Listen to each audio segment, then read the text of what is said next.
Now. Hi everyone, right now on KREM 2 News at noon, just one day away from Election Day in both Washington and Idaho. What you need to know before you cast your ballot.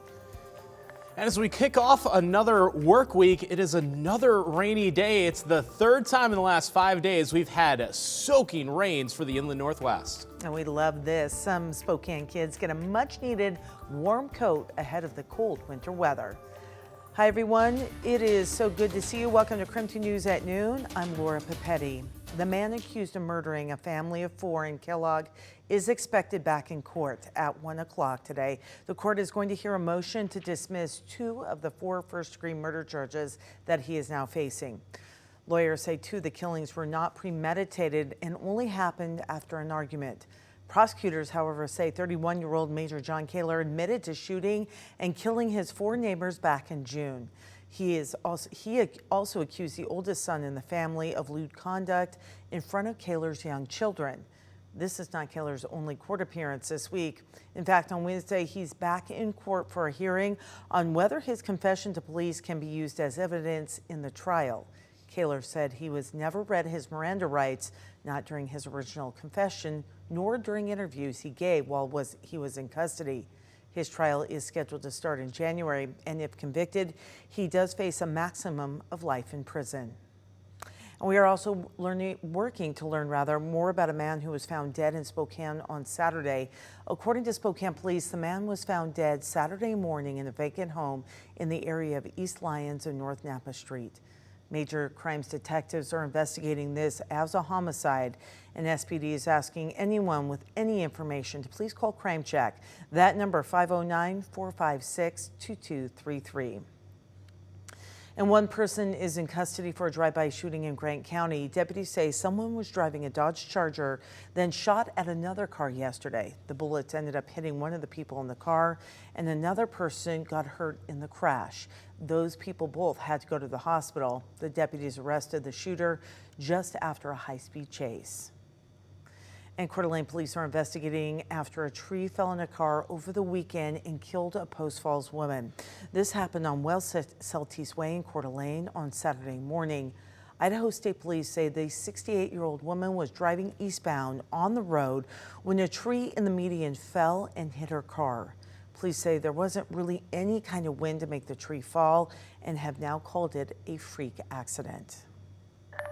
All right, it is 2 minutes past noon right now. More rain is on the way this week to the inland Northwest, and we're certainly getting our fair share today. So let's check in with meteorologist Thomas Patrick. Thomas, I think I referred to it as a gross mess outside because of all that just mud everywhere. Yeah, especially those sandy parking lots are definitely feeling like muddy parking lots with no end in sight just yet. And this is now the 3rd day out of the last 5 where we've seen just this widespread, soaking, unending rainfall. And that is what we see on Doppler radar, the core of it just passing through Spokane. I can tell you that when I was just grabbing a coffee at one of the coffee huts, you just stick your hand out the window and you are wet as a result of that. So that is all very heavy rain. It's through Spokane. Yes, we are seeing a little bit of a break in the action just near Lamont and Sprague, but obviously a lot more rain is still behind that towards Ritzville, La Crosse, and other areas of the Palouse, Calotis included.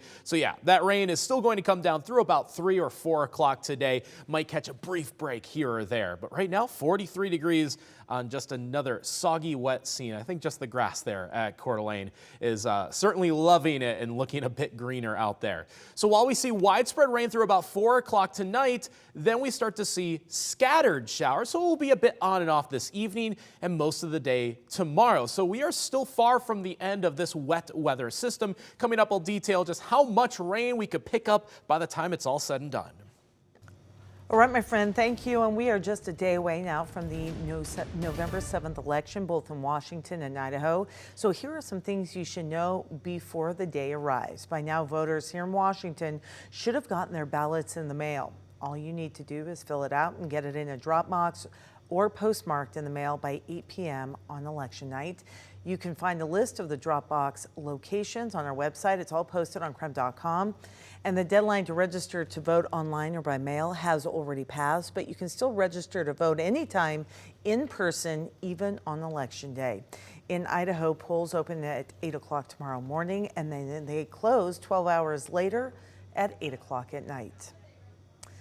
In this general election, we are committed to keeping you informed, and this includes one-on-one interviews with our own Amanda Rowley and the candidates. Mayoral candidates Nadine Woodward and Lisa Brown spilled the tea on some of the election's most contested issues. Take a listen. The result you want, but you still have to do the right thing. We did the right thing in engaging the state in this. They have assured us that there's not going to be another Camp Hope on WashDOT property. We're going to hold them to their word. It was really unfortunate that the city's response to the state effort was to sue and litigate rather than sit down at the table and cooperate. Those are on KREM 2 Plus. It is free to download on Apple TV, Amazon Fire, and Roku. You can also find them on our website, KREM.com, or always on our YouTube page as well. And if you do want more information about the races, candidates, propositions, or anything on the ballot in Spokane County, KREM 2 does have you covered. Text the word VOTE to 509-448-2000. We'll text you a link to our comprehensive voters guide. There you'll find everything you need to know before sitting down and casting your vote.